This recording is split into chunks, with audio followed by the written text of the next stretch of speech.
Bam, just like that, back with another Portable Clint. Guys, my next guest and friend has had something in this business that 99% of the actors here in Hollywood would love to have, and 99% of them will never have. But this guy has had it, and he's had it great. Ladies and gentlemen, David Berman. Hello. Whoa. Boy, that was fast. That was fast. Yeah. How are you, man? I'm good. How are you, Clint? David Berman, right? Is that correct? That's correct. That is. Yeah, both. I have messed up so many close friends' names by doing this. You'd be really surprised. You David, nailed it. Thank you. Look at you, dude. Thank you for doing this. My Monday pleasure. morning of this is the Monday before Thanksgiving. Is that true? Correct. And is it also true that you were born in Southern California? True or false? Born and raised in Encino, California. Encino. That's Yeah. where they filmed. That's where Encino Man was filmed. It is. That was my nickname freshman year of college. Really? Was it really? Didn't love it. Okay. All I mean, right. I like the Wheeze as much as the next Sure, guy. sure. But, you know, Encino Man this, Encino Man that. Yeah. Mhm. Okay. And here I am bringing it up. I mean, I think I'm going to leave. Okay. Yeah. I've had enough of you. I know it. And your tough questions. Exactly. Yeah. David, Yes, sir. let's go back in time. Please. When did you think about getting into this crazy business of Hollywood? Remember, you're hooked up to a lie detector Yeah, no, test. that's an excellent question. Freshman year of college, I went to Georgetown in Washington, D.C., and I had no intention of being an actor. I thought maybe I would be a history teacher, maybe a politician. I went to study government and history, and freshman year, I had a crush on this woman named Kate. I was wildly in love with her. Okay. And she had no interest in me whatsoever. And I would just follow her around for like anything she wanted to do. Sure. And We've all been there. yeah, we've all been there. And she Yeah. said one day, "I'm going to audition for this play. Will you keep me company?" And I was like, "Sure." She could have been like, I'm going to go to an insurance seminar. Do you want to keep me company? I'm going to go to a Nazi rally. Do you want to keep me company? Like whatever she would have said, I'd have been like, "Yeah, you got it." 18 years old. Anyway, she went to audition for this play, and I was waiting for her to finish. Yeah. No interest in auditioning myself. I had done plays in high school and stuff, but no interest. And whoever was running the session saw me sitting there and said, "Okay, these are your sides, and you're next." And I don't like saying no or disappointing people. Sure. Yeah. So I thought, okay. Which is why you did this, right? Well, Okay. Go ahead. I can resist your charms, Clint. Thank you. So I said, "Sure, okay, I'll audition."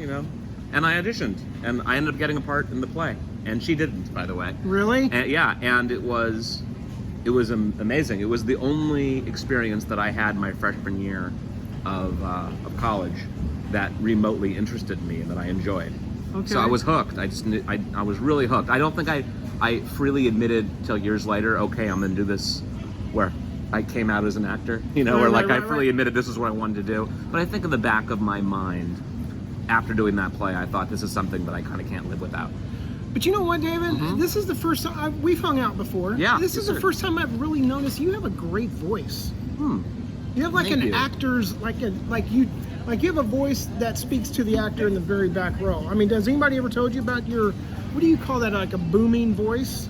I like that, a booming voice. Yeah, it's good. It's like a Yeah. very demanding, listen to me voice. When I was a child, my parents called me Motor Mouth because I Okay. talked real loud and real Yeah, fast. I yeah. have two older brothers, and if you didn't say it loudly, you weren't heard. So Wow. I think I've always had kind of a loud voice. But it's good though. It's good for this business. I think so. Yeah, it's Absolutely. great. Yeah. Okay, David. Yes, sir. Okay, but let's go back. Encino, California. Yeah. You were born in what year? You don't even need to say it. Listen, that's not important. Yeah. The point is, you weren't ever thinking about this business when you were growing up? I think I was. Because you were in the Hollywood, your I was backyard. surrounded by it. I went to the Buckley School in Sherman Oaks, and many celebrities went to the school. Name me two. Rashida Jones, Tevin Campbell, who was a big pop Okay, star when I was all right, there. okay. Point taken. Tom Petty's kids. The You win. Hiltons. Okay, you win this Yeah, one, David. It was a huge Frank Sinatra's grandkids. Really? Everybody. I mean, everyone. It was incredible. All of Michael Jackson's nephews. You were just surrounded and inundated by celebrity culture. It was. I thought of Hollywood as a company town the same way you would, but without glamorizing it. The same way that Akron is a company town for tires. Okay. Or that Hershey, Pennsylvania makes chocolate. Right. It just seemed, I don't ever remember a time of being starstruck. I mean, it just was where I grew up. Wow. Yeah. Okay, David, I don't normally ask this question. Sure. What did your parents do? Oh, sure. My father is a retired ear, nose, and throat doctor. Okay. And my mother was a nurse. Okay. Yeah. So nothing to do with the business at all. And we're doing some research. I also see, and we won't get fully into it, but your brother's also in this business. No, absolutely. I mean, the reason I got into the business really because of my brother, and I could briefly tell the story if you please, if you'd like to hear it. Please. Yeah. So I graduated with a double major in English literature and theology. After my freshman year, I transitioned into, I didn't know what I wanted to do. I knew I'd like to read and write, so I majored in English literature, and I moved back to LA. I couldn't get a job because English literature and theology aren't exactly hot commodities and that employers needed in the late 90s. Well, David, let me ask you a question right there. Sure. And we don't have to get too much, I don't want to get ahead of ourselves Sure. yet, but you being that smart, did that help you learn dialogue and say certain things with your future job that you will be getting? I don't know about being that smart, but I've never had a problem learning lines. That was always real. That was, I think, luckily, at least then, I mean, with my aged brain now, it's harder, but then I had no problems. I could look at a page of, I think, particularly dense dialogue and wouldn't have a problem with it. Really? Which was nice. Yeah, now that's really hard. But then it wasn't. In my early 20s, it wasn't hard at all. Okay, but continue. Yeah. I'm sorry. No, not at all. And if I'm rambling, you just No, cut me you're off. not. You're So not. I graduated. I had, about a dozen part-time jobs all at the same time. I'm not exaggerating. I taught religious school. I worked for a place called Rent Times and roommate matchers, helping people find apartments. I worked for a caterer. I worked at Big Five Sporting Goods. I mean, I had a million different jobs. Why so many jobs? Because I needed to pay rent. Really? Yeah. Okay. So okay. they were all little jobs that I needed, to pay rent. Living in West Hollywood with a roommate. I remember one month, my rent, this dates me a little bit, but it was $500 a month. I shared an apartment with somebody, and I had $480 in my bank account. And going through the cushions of my '81 Volvo, I had an old Volvo, right. looking for change. Awesome. Okay. So, and look, I'm very lucky. I had parents who would help me if I needed it, but I really didn't want to ask. When you had to ask, was it one of those things? Well, why don't you get your life together? Was it a down talking when you needed to go to that? Yeah, I mean, what scared you off by asking them? Was it your pride? It was my pride. Okay. And also, I knew I wanted to be an actor, and I didn't want to give anyone in my life the opportunity to say, "Well, I told you so. You shouldn't do this." Right. I felt like as long as I was paying my bills, they had no right. Even though I did have supportive parents, particularly my mother, Great. And and an amazing brother. I mean, my brother was always very supportive. Younger or older? Older. I have two older brothers. Okay. So my oldest brother. I'm the baby of three. Are you really? Yeah, What's the age difference between you guys? One's 55, 53, and 50. We're the same exact age difference. Really? I mean, at different ages, Wow. but the same number. There's 4.5 years between me and my oldest brother. Okay. That's awesome. incredible. Okay. So anyway, my brother Josh was really supportive. I didn't have money for groundlings. He paid for groundlings for me. I wanted to take a Meisner class. He paid for my Meisner class. I mean, he was just really supportive. I've got the same family Same thing. too. We're really same lucky. family, very supportive. And my brother, I'm going to talk about my brother for a minute because he's the most amazing person I know. So my brother got his undergraduate degree from Princeton, graduated top of his class in cum laude. Wow. Was a Fulbright scholar, got his master's at University of Sydney and his Fulbright scholarship, and then got his JD and MBA from Stanford, all by the time he was 26 years old. He was the youngest person in Stanford Business School. Passed the bar, and he decides, then he ends up getting a really great job at NBC when he's 26 years old as an executive, and then is offered some vice presidency of some big studio. I forget what, I think maybe it was Warner Brothers. But he loved writing. This is a tangent, but trust me, this goes somewhere. I love it. And it's a great story. I love it. So he gets a job. He gets this job offer, but he really wanted to be a writer. He'd always wanted to kind of secretly be a writer. Yeah. And he, when he was working for NBC, NBC was offering a contest to any employee who worked for NBC. Write a script of an existing show, any show you want, didn't have to be NBC. You would submit it blindly, and the winner would be given a meeting with an agent, a trip to New York City, and I think like maybe like $500 or something. But it Okay. wasn't meant for executives. It was meant for like interns and employees. okay, interesting. But if you look at the fine print, anyone could apply. Okay, I So did this my already. brother wrote a Seinfeld spec, submitted it anonymously, and he won. And he ended up winning this contest. And he got a job offer. How old is he at this? 26, 27, Okay, maybe okay. 27, but Okay, no older okay. than 27. Okay. He gets a job offer to be a staff writer on some NBC show. And at the same time, he gets a job offer to be vice president of Warner Brothers Television. Wow, Right? man. And he turns down the Warner Brothers job, which is paying, infinitely more than this lowest level, low the rung. And he takes the staff writer job. See, isn't that amazing? I love it because Yeah. he went not for the money. No. He went for passion. No. Oh, he was also offered some amazing job at Yahoo that would have probably made him a billionaire. He didn't want to do any of these things. He wanted to be an artist. David, I love it. So, and I get into this in a minute. So he gets this job as a staff writer on this NBC show that's canceled. I think, I don't even know if they aired an episode. Maybe they aired an episode or two. It's canceled. He's out of work. And of course, then, sorry, I'll skip ahead to me. He gets, this is what we're here about. Yeah. So he gets a job offer as a staff writer on a new show that had been just picked up by CBS called CSI. And at the time, CSI was the last pilot purchased and the last show picked up. It had the smallest order, and it was going to be on Friday nights at 10 o'clock after The Fugitive. Remember the show The Yes, Fugitive? yes. Which is coming back out. Is it really? Yeah. So The Fugitive was the biggest. So he gets a job as a staff writer on the show. Maybe it was a story editor. I don't remember. Okay. But anyways, it's certainly a low-level job on a nothing show, on a nothing network. I mean, back then CBS was in last place. Yeah. And at the time, my acting career was just getting off the ground. I had shot one co-starred on an NBC show called The Profiler. Let me back up a little bit. I'm You sorry, go right I ahead. missed You're a all crucial good. step. So I mentioned earlier I had about a dozen jobs when I graduated. Sure, yeah. One of my jobs was I was a researcher on an NBC show called The Profiler, which was an FBI show in the late 90s. Which you also starred on an episode. Right. I'm sorry. So go ahead. yeah, so I was a researcher. So what did that mean?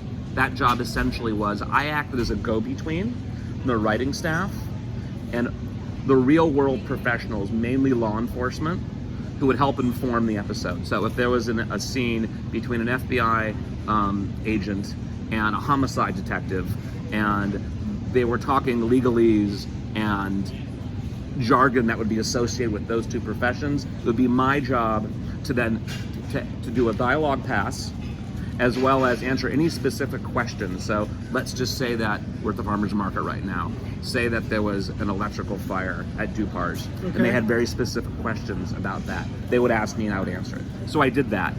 Anyways, I did that for a That's couple. fascinating, David. Yeah, it was an interesting job. And then I was also acting. I did a bunch of commercials.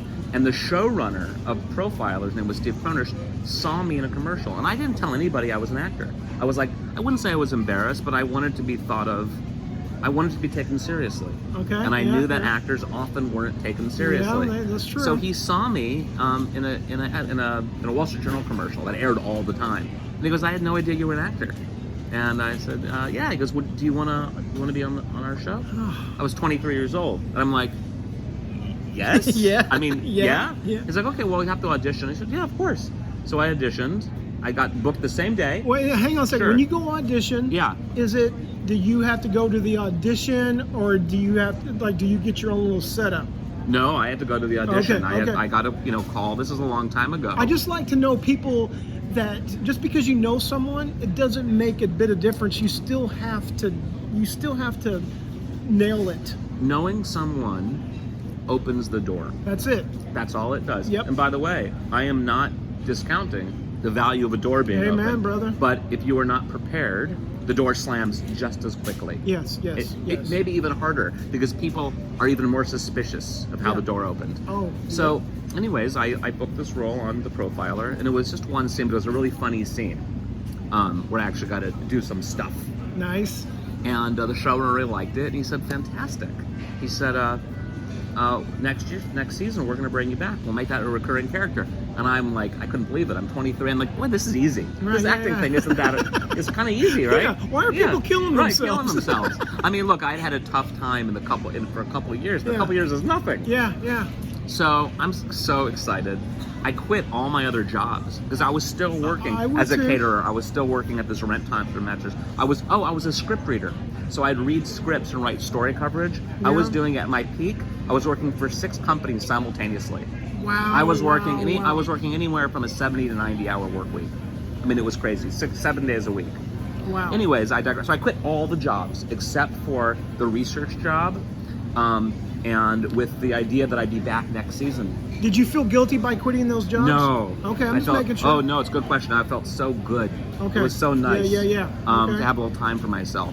And I also booked 2 commercials, national commercials in rapid succession. So I'm like, oh, so this is doing great. I got a little money in the bank for the first time, and then Profiler is canceled because there was the NBC had lost the NFL, and they created their own football league called the XFL, which is coming back as well next year. What's old is new. And what's old is new. So they canceled, not only they canceled Profiler, but they canceled a whole night of programming on Saturday nights.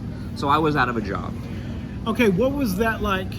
Did you get, I know you're about to answer it, but Sure. Did you get freaked out thinking you need to get your 6 jobs back?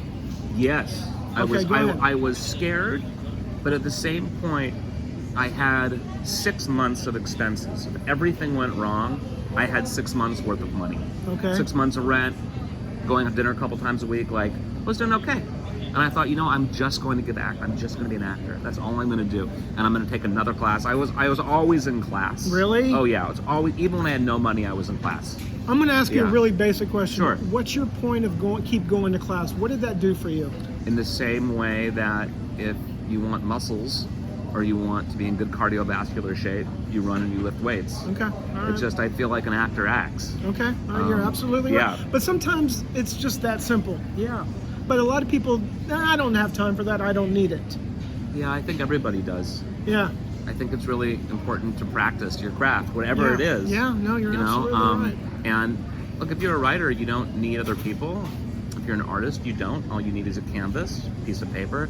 But if you're an actor, you need other actors. You need to be. So I was, I thought, okay, I'm going to take a class. I got 6 months worth of money, and I'm fine. And then about 2 weeks later, we're going to circle back to CSI now. Okay. About 3 weeks later of my new semi-employed life, just auditioning, and I only had a commercial agent, but I was auditioning quite a bit.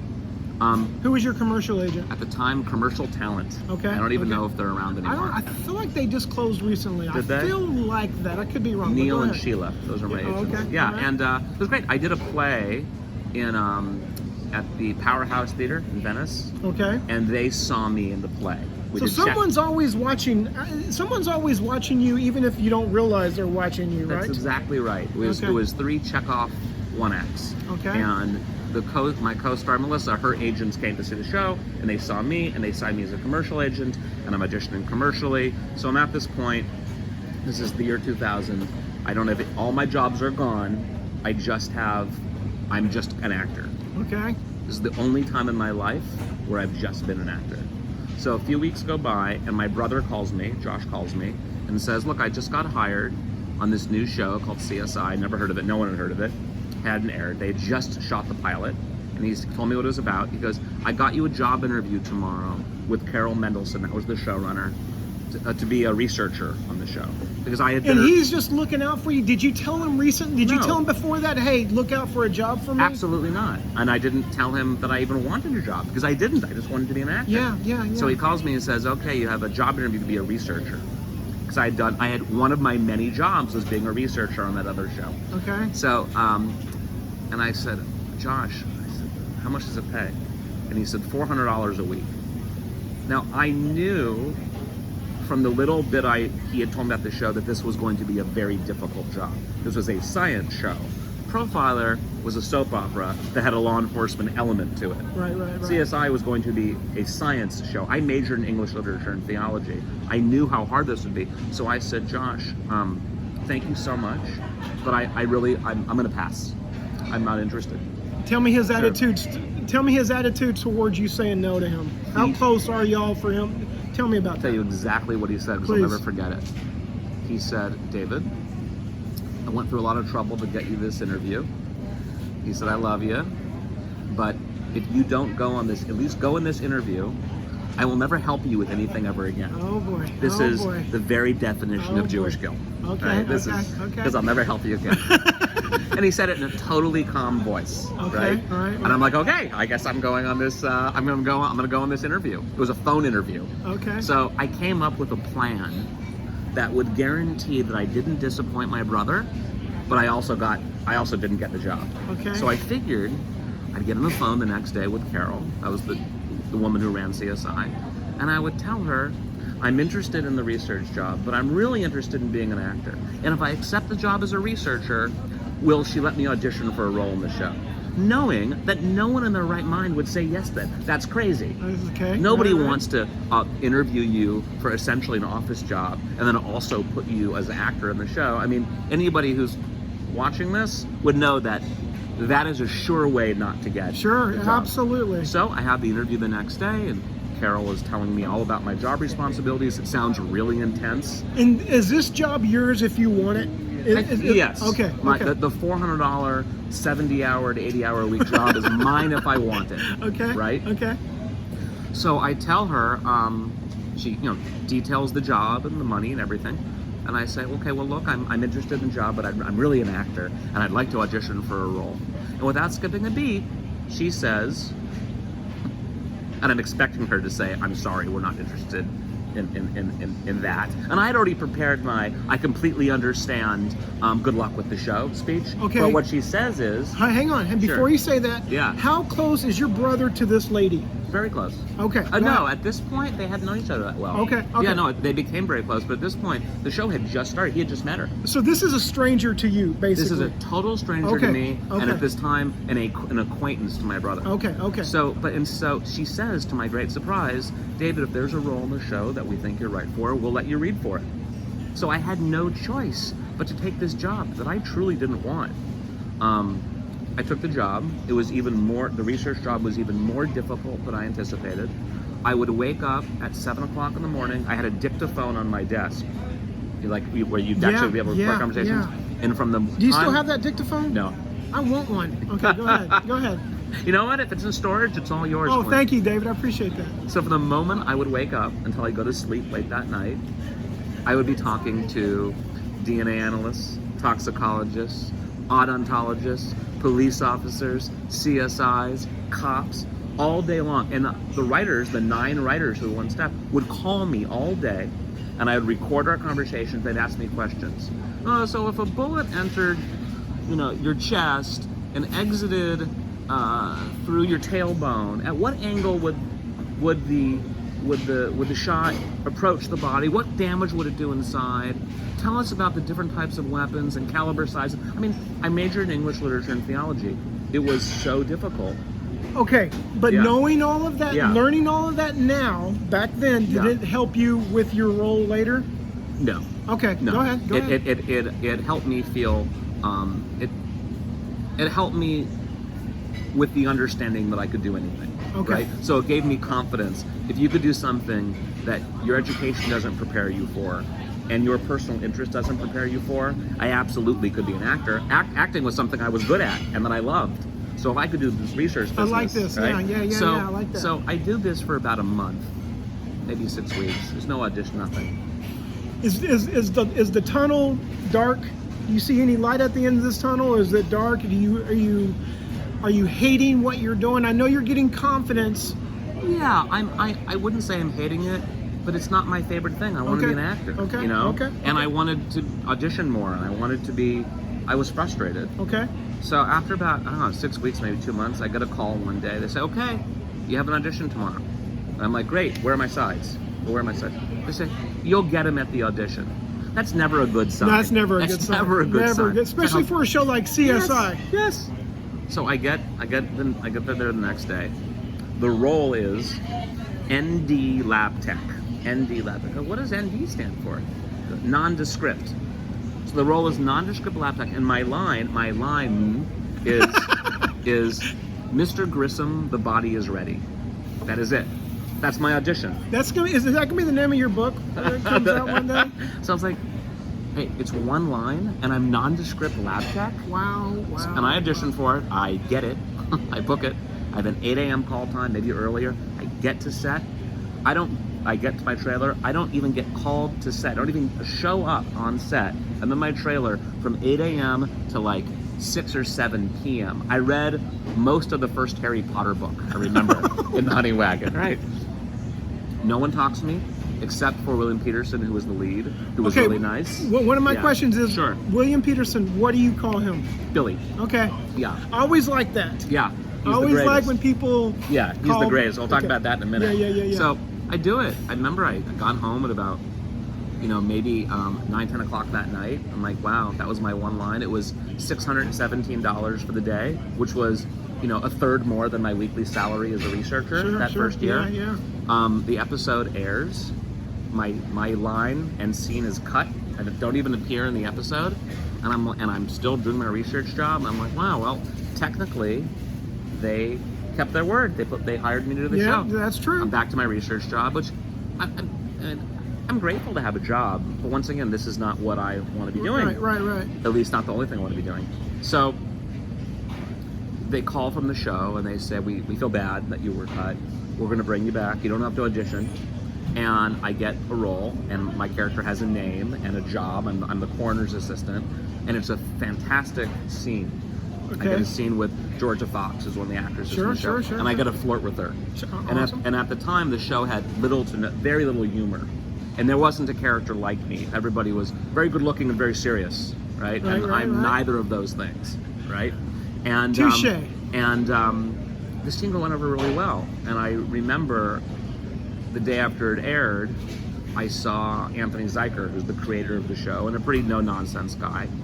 And he's the biggest dude out there on the NCIS? I don't know the biggest dude, but he created the show. Okay. So but that's the guy they have to, no matter how many spin-offs they get, he gets a chunk, right? Sure, along with other people too. Right. So Carol Mendelsohn was running the show, but when it says created by Anthony Zeiker, he created the show, which is an amazing story, but maybe for another show how he created it. Won't talk to me again. Anyways, he comes up to me and he says, hey, he goes, and he's kind of no nonsense. He goes, this is what you're supposed to be doing. Like as an actor, like this is what he probably doesn't remember this, but I'll never forget it. Yeah, we don't forget stuff like this. And it gave me so much confidence. And then I ended up doing 9 episodes that first season as this character. What did you do that day for him to see that? He saw me in the episode the night before. I know. But what did he see? Like, what was your part? So I played the coroner's assistant, and we have this scene where I am kind of fumbling while in a very clumsy way making a pass at Georgia Fox's character. Okay. I kind of like ask her out, but like in the most annoying way. And I think it was so different from the energy that existed on the show. Because like you said, there's no humor there. Yeah, or very little. And not to oversell it. Right, yeah. I'm guessing. So I think it was refreshing. Awesome. So they would bring me in, and I did 9 episodes the first season, I did 10 the second, and I would do more and more each year, but I didn't become a series regular in the show until season 8. And how many seasons did you do? I did all 15 plus the movie. I did 290 episodes. 290 episodes. Yeah. Here's the thing. I'm going to say this really quick. Because I love all your details and I want to get back to all Yeah, I'm sorry. No, David, Yeah. I absolutely love it. Yeah. But here's what I don't like about IMDb. Is that I can go to your IMDb page and look at it and it says 15 credits. Yeah. 15 credits, but that is so not true. Right. Because you go down to CSI, you have on there listed 288. Yeah, and of my 15 credits, 4 of them are 4 of those shows. I've been a recurring character. So that's David. Nice that too. Is awesome, Yeah. man. That is really awesome. Okay, David. Yes, sir. What was it like to have something like? So you say for the first 8 years it was just a recurring. Yeah. No, 7. 8. Season 8 it became a series. Okay, regular. so those 7 years. Yeah. are you struggling as an actor anymore, or is it just everything you kind of relax because knowing you have a job that's going to be calling you up some? I want to know what it's like in this business when we're not worried about getting a job because you have a job. Well, yes, it's wonderful to know you have a job, and the show was a hit. Yeah. So it's nice to know it's a going to come giant back. hit. With that being said, until season 8, I never had a guarantee. I always assumed every episode could be my last. And it was still impossible to get a good agent. I didn't have an agent for a lot of this. I remember I had my first agent. I got season 1 of CSI. I won't tell you the agency's name. I gave them 100 headshots. This is back when everything was submitted. Sure, yeah. In 1 year, now granted I was on CSI, but keep in mind I was a co-star. I was a free agent. They absolutely could send me out. Sure. I had 1 audition in 1 year. And at the end of the year, I decided not to be with them anymore. And I said, could you please send me back? Send me back my headshots. So they sent me back, and guess how many headshots? Did you really want those headshots back? Yeah. Why did you want those headshots I'm still using them. Okay, I like okay. And okay. guess how many headshots they sent me? Keep in mind, I gave them 100. Guess how many they sent me back? Well, I'm gonna guess a high 90. They sent me back 97, I counted. So that means that they only submitted me Three times the whole year, right? And this is when I was on a hit show. And I realized something. If there's one, not that I have any advice, but if when younger actors ask me if you have any advice, I would say, don't count on anybody, and make yourself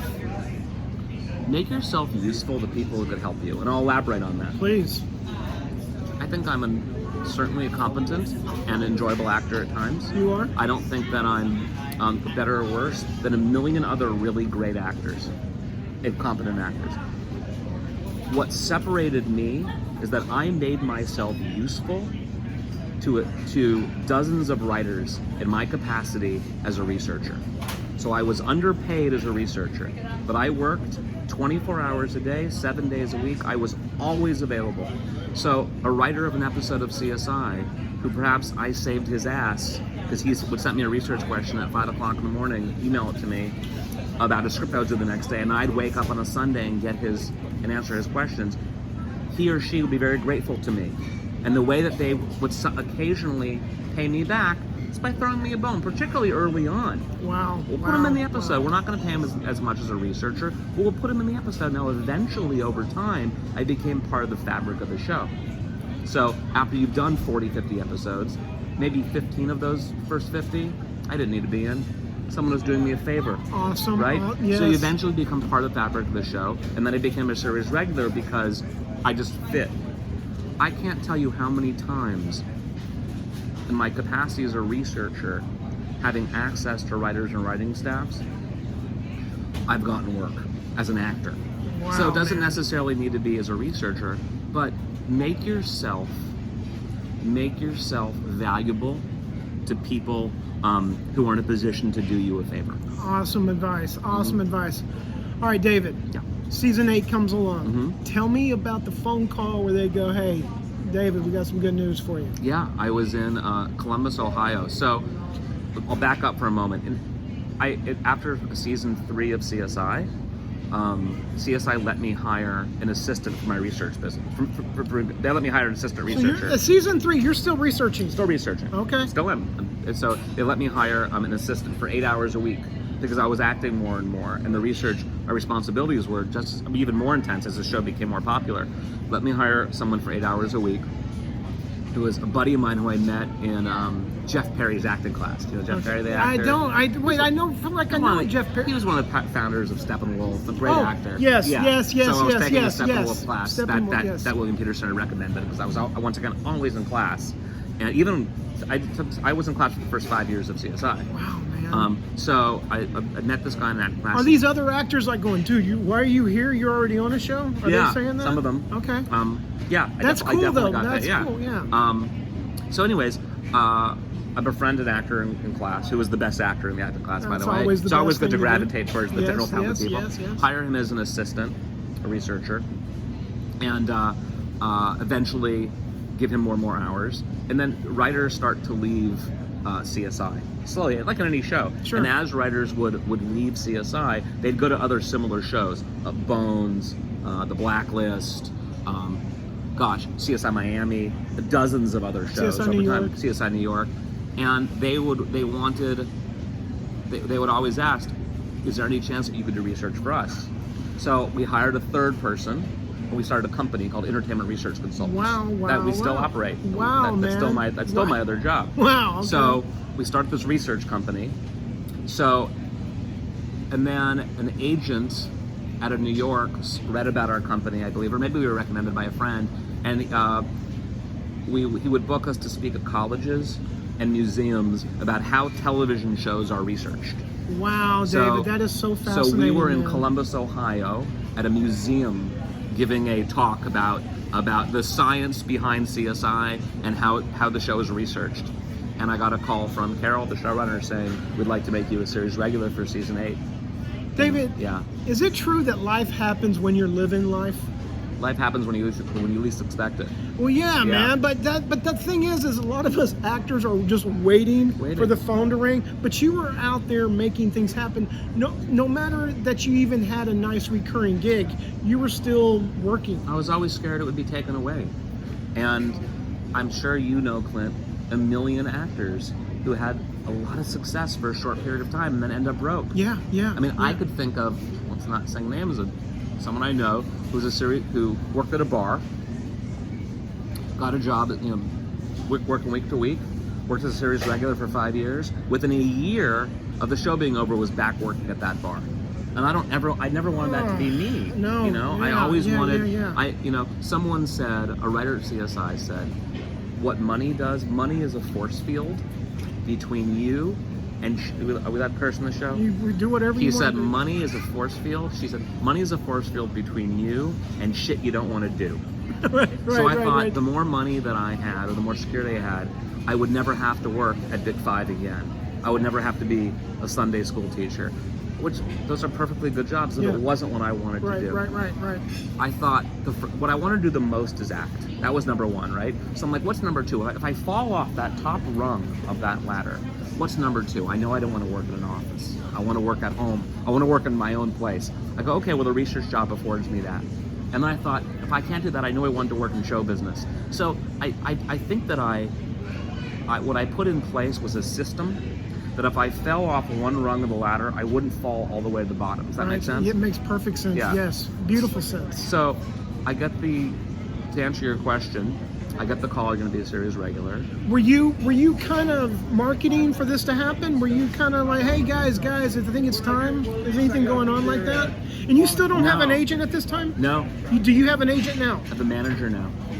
Yeah. So all of that 288 gigs, you didn't have to pay a commission to anybody? Absolutely not. Wow. And I wouldn't have. Wow. Because it wouldn't have been fair. No, it would not have been fair. They would have had nothing to do with getting me the job. And my experience with agents up to that point had been largely negative. Yeah. Had been largely negative. It was, I felt like I would have been very happy to have paid an agent a CSI commission if they were getting me auditions and hustling to other things. If they would have only sent you 3 headshots back. Yeah. By the way, I don't know why they didn't do that. If I was a manager, I would have thrown away 20 or 30 my headshots. Man. So, so I'll become a series regular, and I think. What's that feeling like hearing those words? Because that's what we're all out here trying to do, is to hear those words that you heard. I started to cry. Did you really? Yeah. I remember exactly where I was. It was total euphoric. Now, I'll be honest with you. I was, and I'm once again not complaining, I'm the luckiest man in the world, but I'm sure that I was the lowest paid series regular in all of television. In fact, I don't think legally, union-wise, they could have paid me less, because there's a threshold that they have to pay you. Yeah. And I could care less. Amen, I mean, brother. honestly, I could Amen, it brother. was really incredible, and also just to see my face in the opening credits. Yeah, I'm not gonna lie, I'd watch it over and over again. I couldn't Really? believe it. Yeah. Okay. When it first happened. Wait, David. I couldn't believe it. Okay, say you go home right now. Yeah. Okay? You go home right now. Yeah. And you're changing the channel, Mm-hmm. and there's a CSI in syndication. What do you think or do or say? What do you do? You're changing around. You see an episode on. What do you do? I'll always stop for a Do minute you? and watch it. Yeah, not for a long time, but the actors on CSI for the most part were like my best friends. Like you always hear the word family, we're family each other. I mean, maybe some shows are. I think most aren't. You know. Yeah. But CSI was. I mean, I had last night. I had dinner. I saw Georgia Fox, who's an actress in the show. It was my first scene with 20 years ago. I talked to Eric, who's another actor in the show, 2 days ago. John Wellner, who though this, I tell you another great show business story. Please. So I mentioned that I befriended the best actor in Jeff Perry's acting class, and then asked him if he needed a job as a researcher. I hired him for 8 hours a week. So smart. So he eventually became my partner in the research business. Oh, this is a great story. This is better than any story about me. Okay, all right. So John, I trained John. John becomes eventually, at first, just my assistant. Can we say John's last name? Wellner. Okay. John Wellner is okay. a phenomenal actor. And we did it for about a year. And John's an actor like me, and he works occasionally. He had starred as Gilligan in the movie of the week, Gilligan's Island movie of the week. That was his big gig. But the money is drying up, and after about 6 months, a year, he comes to me and says, David, I can't do this anymore. I need to get a real job, like a civilian job. So he gives me his notice because I'm going to quit. I'm quitting acting. I'm quitting the show business. I'm going to get a real job. You know, something to sink your teeth into. And I was disappointed because sure. I had spent a long time. I had one assistant before him who wasn't good, so I really appreciated John. So I'm like, I'm not going to stop you. And he had one final audition. He had one audition, and it's always that final audition. He didn't look at the sides. He didn't bring his headshot to the audition. He just went and he booked it, right? And he calls me and says, "I think this is a sign. I'm gonna stay an actor. Could I keep my research job?" I said, "Of course." Well, you're happy about that. I'm happy about it, but of course, whatever he auditioned for and booked also was canceled and didn't make. I don't know if it even made it on the air. And I said, "So John, be patient." I said, "We'll get you an audition on CSI." I said, that is one thing. I don't know if you could do that anymore, but back then, if you were on a show for a while and you befriended casting, you could get auditions for your friends. I think every one of my friends who wanted an audition for CSI got it. So I get John. I would be doing that all the time, yeah, David. That's I what would you be doing do. that. Yes. You know, it's hard enough. You got to help your friends. Yes. Especially the talented ones, and he was talented. Yeah. So I get John an audition for CSI. He killed it, books it. It's just a one-off guest star. He's fantastic in the episode. He played an evil zookeeper. Get this. This is my favorite Hollywood story. All right. At the end of the episode, he goes to prison. The character goes to prison. 2 weeks later, they say, "We'd like you to be a recurring character on the show." He goes, "I'm in prison." He goes, No. So we're going to make you a different character. They took off his glasses. He ended up becoming a series regular and doing 100 episodes. Okay, hang on. Can you believe that? I love that. Yeah. Love that. Yeah. But wait. Yeah. They loved him because he did a great job on that first episode. Yes. That they didn't care. They loved him so much. We'll take his glasses off and make him. Take his glasses, comb his hair. And look, I think it's a combination of a couple things. Not only did they love him, but they totally appreciated how incredible he was as a researcher on the show. Yeah. So he had to be both. You know, there's a great quote. I know Robert Evans didn't say it, but I first heard it by Robert Evans, who recently passed away. Sure. And his book, The Kid Stays in the Picture. I have it on my table right now. Fantastic, I right? love it. Absolutely So love it. he, I imagine, was quoting someone else, but he said, "Luck is when opportunity meets preparation." Absolutely. And I think of John in that case. If John wasn't a Steppenwolf trained actor and hadn't spent years taking improv classes and studying acting and just being inherently very good, and he hadn't spent his time in the mines, as it were, as a researcher with me, he wouldn't have gotten the opportunity to research, when the opportunity presented itself to audition, he wouldn't have been prepared enough to get the role. And the same thing with me.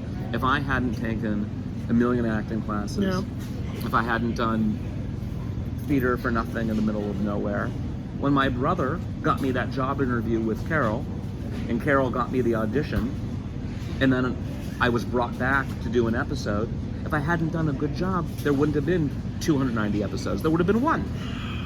That's right. My connection got me one episode. I freely admit that. And also, anybody who says in this business, "I want to get there on my own," is so full of shit. No one gets there on their own. That's true, man. Even someone like Brad Pitt, okay? Harrison Ford. Those people were born looking a certain way. Yeah. No one says, "You just used your looks." No, that's just who they are, Right, right? right, right. What's the difference between being born very good looking and being born with a friend or a sibling who gets you an audition? There's no difference. In either case, you had nothing to do with it. What I heard recently about Brad Pitt, he Yeah. may be a good-looking dude, but Yeah. he shows up on the set, he brings it like no other. 100%. And you just don't, that just doesn't happen. No, but I'm saying initially, Yeah. initially, before anybody knew anything about him, being particularly good looking or tall or short or fat or skinny, you have nothing to do with that. That is a genetic hand that you are dealt. No one, my point is, no one is going to say, well, you shouldn't use that, or it's unfair. Right, right. That's my only point. Right, right. You use everything at your disposal to get you an audition. Anything and everything. I mean, you don't want to use people. But any, No, I get that. any opportunity you can to work, you take, in my opinion. David, I love all that. Yeah. All right, David, we're going to have to start Wrap it winding up. down Sure, here, of man. course. But listen, Yeah. so we're going to fast track some stuff. Yeah. Quentin Tarantino, Yeah. did he direct you in an Oh, yeah. episode? He directed the season 5 finale. Tell me. It was one of the greatest experiences of my life. So first of all, what impresses me about him is he has a photographic memory. Really? Is that why he's so... There was an actor on set, but I forget his name, right? But he's an older actor. Quentin Tarantino knew every one of his credits, was quoting dialogue that this gentleman had said in the 60s in Bonanza episodes. I mean, he was amazing. But I'll tell you my favorite Tarantino story. Please. So there was a scene in which one of the characters is having a nightmare that myself and another character are actually performing his autopsy while he's alive. That's the nightmare. And Wait, he's alive? He's alive. In other words, You guys don't know this. No, right? No, it's a dream. Oh, so one gotcha. One of the Gotcha. characters is having a nightmare. In his nightmare, myself and Robert David Hall are performing an autopsy. On his Okay. life. So that's the scene. And I thought it would be really fun to sing a little bit in the scene and basically improv some dialogue. And You decide to bring I this decided on the to- yeah, set of I'm Quentin like, Tarantino's right, film. So I basically, I said, is it okay if we just count in Spanish? I don't know, I thought that would be funny, say Right. uno, dos, tres. And he's like, that's fantastic, and let us do it. Really? And it stuck in the episode. And I thought, this is someone who's not precious about the material, and as famous as he is, and as big as he is, he's open to other people's ideas. And I'm sure you've worked with actors where if you cough at the wrong place, they don't Oh, like yeah. it, right? Oh, yeah. Also, he drove the pussy wagon to work every day. Are you serious? It was right after Kill Bill had come out, and that's what he pulled up to the set every day. It was That is amazing. awesome, and man. then in that episode, Tony Curtis and Frank Gorshin were guest stars in the episode. So I have a picture in Vegas of myself, Tarantino, Frank Gorshin, and Tony Curtis. And Frank Gorshin died 3 weeks after that photo was taken. Wow. Yeah, cancer. Anything else about that? Because I got a couple other quick questions we got to get to. No, please get to him. There was an episode where who's the guy from 2.5 Men? The creator. Chuck Lorre. Didn't Chuck Lorre do something? Wasn't there a tie? Yeah, they did. They did a tie-in. You know, nothing particularly memorable. All I remember is one day Chuck Lorre came on set. Okay. Yeah. Okay. I'll tell you I can tell you some of my favorite guest star stories. Go for it.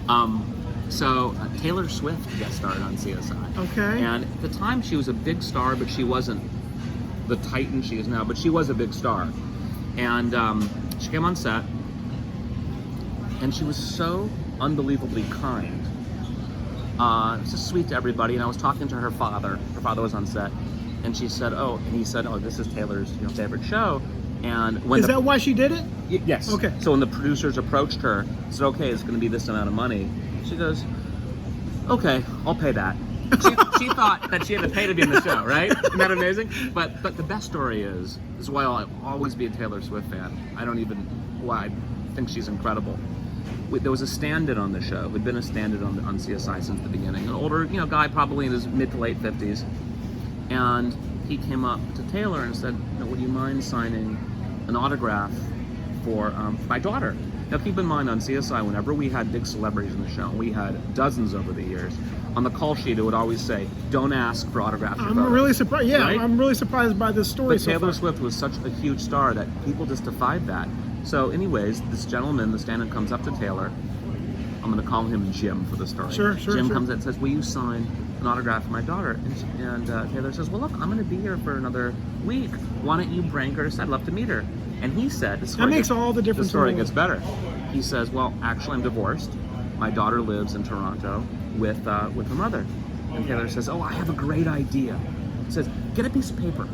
And he does, and she whips out a pen. He says, what's your daughter's name? And he says, Nicole. And she writes, hi, Nicole. I witnessed all this. He says, hi, Nicole. Your dad is the greatest. Wish you were here. Love, Taylor. Holds it up. He takes a picture and sends it to her. So what does that do? First of all, for a divorced dad who lives thousands of miles away, all of a sudden, her dad knows Taylor Swift. Yeah, man. I mean, I don't need to elaborate. The coolest. And then, because the last day of shooting, she makes an announcement and says, hey everybody, I know I've met a lot of your kids, but I haven't met them all. When I wrap tomorrow, I'll stay as long as it takes. If everybody wants to bring their kids I got in tomorrow, goosebumps, yeah, dude. telling the story, I'll stay. Next day, he finishes her scene, goes into an adjacent soundstage, sets up a desk, brings in cases of CDs and Taylor Swift dolls, and spends hours. The line snaked around the building, and she spent time with every parent and every kid until everybody had gotten an autograph, everybody had gotten a CD. Isn't that amazing? That's just one little story, and that's amazing. You know, if she did that, Right. she's doing stuff like that all the time, and that's why she's gigantic. So like anybody, like I don't know her music that well, but she's my favorite celebrity. Awesome. And I've met some great celebrities. Yeah, I bet. Hey, do you have time for one more story? Absolutely. Okay. So you asked me last night. You said, so what's some of your best celebrity stories? My favorite story. We have time. You can always cut Dude, this, right? it's straight. You don't need to worry about anything. Right. Go ahead. So my favorite one was Billy Peterson left the show. I want to see how awesome Billy is, though, too. So make sure you get to Billy as well. Billy is one of my favorite human beings on the planet. I want to talk about just a second about that. I don't have enough good things to say about him. Yeah. And one thing I loved about Billy is that the smaller the fish you were, the lower you were in the totem pole, the better he treated you. Really? He had such empathy and showed such kindness to the underdog.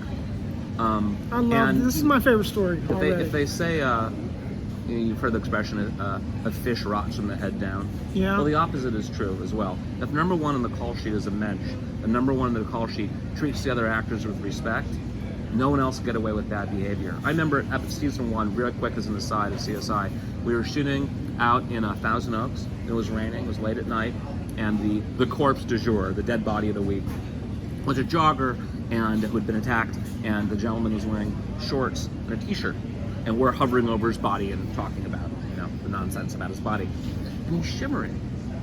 It's freezing, and the AD kept referring to him as the corpse. Hey, got the corpse over here, a corpse. And Billy said, hey, his name is John, or Bill, or whatever his name is, John, said, do not refer to him that way.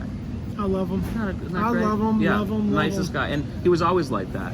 But I'll skip to the other superhuman on the show. Please. So after Billy left, Lawrence Fishburne took over, who's also the greatest. I have so many really wonderful Lawrence Fishburne stories, but time is of the essence. That's another show. But then after Lawrence left, Ted Danson was the final kind of male heavy. Elizabeth Shue became the female heavy after Mark Hugenberger left. It was also a wonderful lady, a wonderful actor. You introduced me to her. I'm sure you and I, you did 288 episodes. I remember very well, Clint, when you were on the show. Yeah, I was on the show. I was talking to you, and you go, oh, come over here, and you introduced me to her. Yeah. So I always appreciate that. I was like in awe of you. I was because Eric Edelstein showed me that pilot, Hounds. Yes. And I think it's maybe one of the funniest things I've ever seen. And It you're is great. so good in it. Thank you, David. But anyways, as an aside. Thank you. I was very excited when I met you on set that day. I was like, oh my God, it's the guy from Hounds. Well, thank you, David. But I digress. So I was in summer, I think, of 2012. I was in Israel. I hosted a documentary series for National Geographic. So I remember I was in the middle of the Judean desert, and somehow got reception, and I saw that CSI had just hired Ted Danson. Oh, And I bet that's fun when you see that. It was. Yeah. And I was like, oh, that's interesting. Yeah. I come home, I landed at LAX, I've been in Israel for 3 months, almost the whole hiatus, and I get a call from our one of our producers, Lewis, saying, hey, look, we just hired Ted Danson. Now keep in mind, I'm a researcher, still the researcher for the show.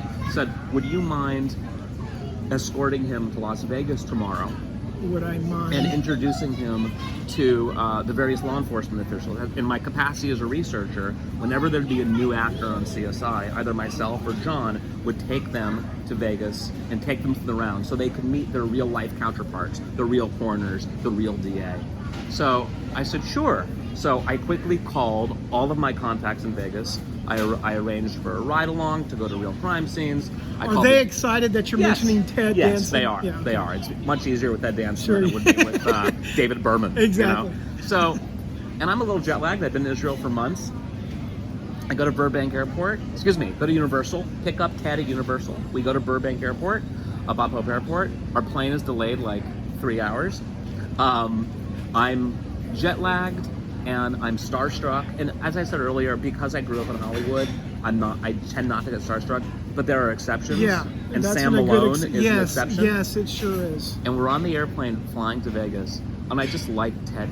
To meet Ted for 5 minutes is to like him. Yeah, yeah. And Ted looks at me and he says, David, I'm a little worried. Like, I've never played a role like this. I go, I hope I could do it. You think I could do it? And I look at him, I go, you're Ted Danson. And he goes, I swear to God, he says, huh, you're right. I am Ted Danson. He goes, thanks. I feel better. Oh, that's funny. So man. we get to Vegas, and I'm, even though at the time I'm like in my late 30s, mid to late 30s, I'm thinking to myself, I'm here as I feel like an assistant. I feel like a PA. Even though he doesn't make me feel that way at all. So I said, Ted, this is your room. If you'd like anything, let me know. I'm in this room. Just call me if you need anything. He goes, well, I thought we'd have dinner. I said, okay. So we've got to have dinner. We do, have a little tequila. The waitress comes over, calls him Tony Danza. Does not correct He doesn't correct? He doesn't correct him. No, he just, wasn't going to embarrass him. Wasn't going to embarrass him. He was perfectly pleasant. We play a couple hands of blackjack, nothing crazy, but it was a really fun night. Yeah. And then the next morning, we're picked up at 6 a.m. by a van outside of Mandalay Bay, and we are taken to the coroner's office. We're taken to the morgue. And we meet some of the technicians, and it's a rather kind of dry, interesting, but no dead bodies, nothing like that. Right. Sure. And I think it lasts about an hour. And after about an hour, I think we're done. And our guide, it was a guy named Gary Teljanov, who has since passed away, who had been my contact in the office for the previous 12 years. He had been the guy when I had research questions about dead bodies, so I would call. And he was a character. Are these guys getting paid when you call them? Okay. I'll talk about that in a minute. His name was Dr. T, as we called him, okay. And he had a punk rock band. And he had a real sense of humor. So we're about to leave, and he goes, not so fast. He goes, put these on. And he gives us these gowns, like hospital gowns, and it's right this way. And these double doors open, and it was as if a director had yelled, action! As we walk in, you would hear a bone saw, and it saws off a guy's skull. Saws off his skull cap, okay? The medical examiner, pulls off the skull cap and says, David, hold this. No, excuse me. He says, Ted, hold this. And he hands Ted... Not Tony? Not Tony. He hands Ted Danson the guy's skull. And then he takes out the brain, the medical examiner takes the brain, hands me a pair of pliers, and says, David, I want you to reach in and pull out basically the ligament which attaches your brain to your spinal cord. And I'm like, I'm not a real... I only play one on TV. And he goes, he's dead. He's he won't complain. I'm like, this has to be breaking a million rules. And I look at Ted, and he's holding the guy's skull. This guy had been alive 24 hours earlier. And I'm looking at Ted, and I'm thinking, 48 hours earlier, I was telling Bible stories in the Judean desert for National Geographic, and now I am performing a real autopsy with crazy, Sam Malone from Cheers. That is just wow. And I thought, I'm very lucky. Yeah, I live in an incredible life, and yeah. I'm so fortunate, and there's never a dull moment. That's my favorite show business. I have a lot of them, I think, but that's my favorite show business story. I loved every one of them. Again, we could go on another hour. David, I normally ask this question. Mm-hmm. We're going to be ending it very soon. Sure. You just told me all your great days in Hollywood. Was there a tough time? Of course. Many tough times. Give me your toughest moment in this business that you didn't think. I'll give you one before and after CSI. Please. Right? Because CSI has been the defining job of my life. Right. Right? before CSI, it's driving an hour and a half. This is nothing personal, business related. Driving an hour and a half for a commercial audition in the middle of nowhere for a product that you have no interest in, that you're not going to make any money on, and then arriving and there's a sign that says no actor parking. Yes. I'm sure we've all been there. We've all and been you thought, there. And I remember even then thinking, wow, if I have a job in my house for a plumber, and I'm going to meet with plumbers, what if when the plumber showed up at my house to give me a bid? Because as actors, what we're doing is we're giving a bid on a job, right? Yeah. What if I wrote a sign that said no plumber parking? Yeah. Well, that would be insane. To me, having someone drive, spend their money and their time, and then you show up at their place of business, and it says no parking for you. I know that sounds dumb, but it's insane, and it wouldn't be tolerated in a lot of work where actors aren't respected. So I'll give you the before and the after. That was before CSI. It's a great point because we've all had that story. Oh yeah. We're pulling up, no actor parking. So then, CSI is canceled, and Is it canceled or did they go? Nope. We've done it. We've done it. It is canceled. Okay. And I can tell stories about that too. It was canceled, and it's a month after, and I get an audition for a show. I won't say which. Okay. But it's at I remember it was really hot. It was like in August, and I'm wearing like khakis and like a dress shirt, and I show up, no parking, and they make me park about a mile away and walk, and it's like nothing has changed, right, before and after, and I'm so angry, I'm like shaking, and I get in to the audition, and I'm thinking, you know what, I don't need this, and I end up booking the role. It was my first job I booked after CSI, and I think it was because I didn't care. There is such value in being prepared but not caring. And by the way, that's the important distinction, isn't it? Yeah. Because I think sometimes people, you don't care, well, you're not prepared. No, prepare, know your lines, but really don't be attached to the outcome. That's the only way to book a job. Okay, David, I never like to make this about me. Sure, please. I've done two CSIs. I've done a CSI New York. I didn't do the Miami, which I'm kind of bummed about.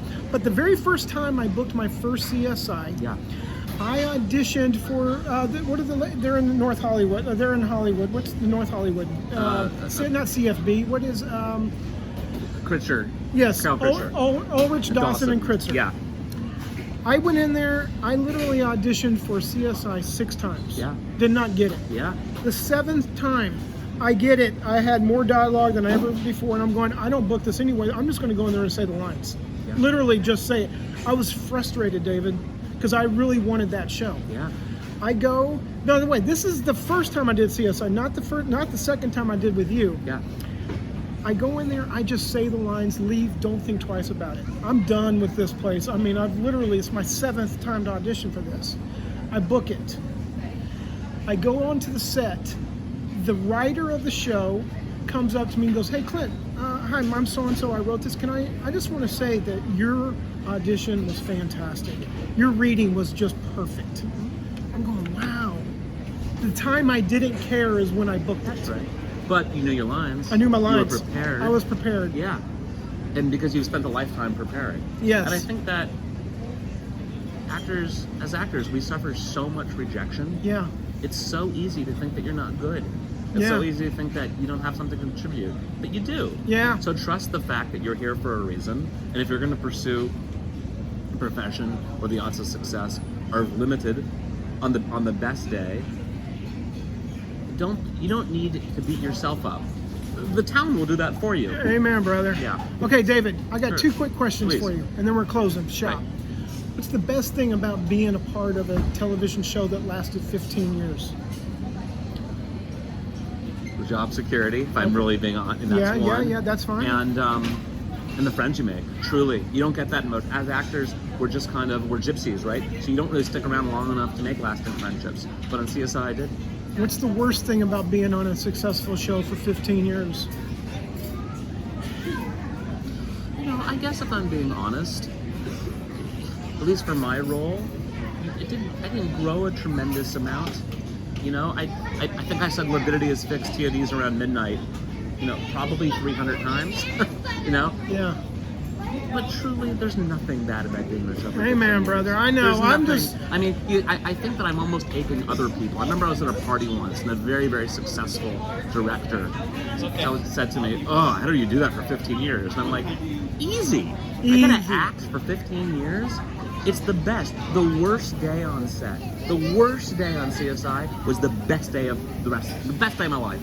It was better than doing anything else. My worst day on set was better than the best day doing anything else. David, I'm going to leave it at that because that's beautiful. Because that is so true, man. When you're on a set, you don't think about any outside problems ever. David, one last favor. Sure. Will you tell everybody bye out there? Bye, everybody. Thanks for listening.